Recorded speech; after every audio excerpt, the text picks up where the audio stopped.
যে তোমরা যে আজকে স্কুলে তালা লাগাইছে, কে লাগাইছে তালাটা? এই তালাটা কে লাগাইছে?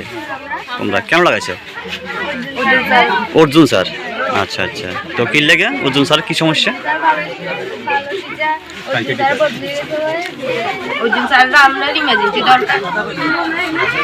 আচ্ছা, মানে অর্জুন স্যার তোমার দরকার। আচ্ছা আচ্ছা আচ্ছা, অর্জুন স্যার লাগবো। আচ্ছা, তো অর্জুন স্যার কি ট্রান্সফার হয়ে গেছে গা? আচ্ছা, হয়েছে না এখন? তো স্যার কি এখন বর্তমানে স্কুলে আছে? আচ্ছা, তো এর লেগে তোমরা স্কুলে তালা লাগাইছো। তোমার নাম? কোন ক্লাসে পড়ো? আর তুমি কোন ক্লাসে পড়ো? সদস্য। তো আমি খবর পেয়ে দ্রুতগতিতে স্কুলে এসে পৌঁছেছি।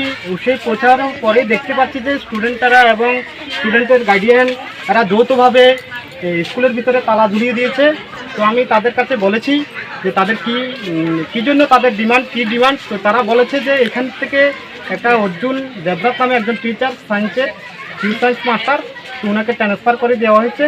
তো ট্রান্সফার করেছে, ওটার জন্য তাদের আপত্তি ছিল না। আপত্তি ছিল যে এখানে আরেকজন যে মাস্টার দিয়েছে উনি ম্যাডাম, উনি মাত্র আর 6 মাস আছে অভারেজ হওয়ার। তো 6 মাসের ভিতরেই উনি আবার এখানে ছুটি দিয়ে কেমো দেওয়ার জন্য চলে গেছেন।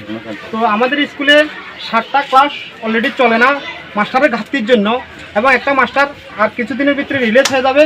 এবং একটা ম্যাম আছে ফাল্গুনি ম্যাম, তানেও কন্ট্যাক্ট বেসিক, তানেও কিছুদিন পরে রিলিজ হয়ে যাচ্ছে। তো কিছুদিন পরে আমাদের স্কুলের স্টুডেন্ট মাস্টারের এমন ঘাটতি, তো এরা গার্ডিয়ান থ্রুতে এরা চাইতেছে যে অর্জুন দেবনাথকে কিছুতে এখান থেকে রিলিজ করা যাবে না।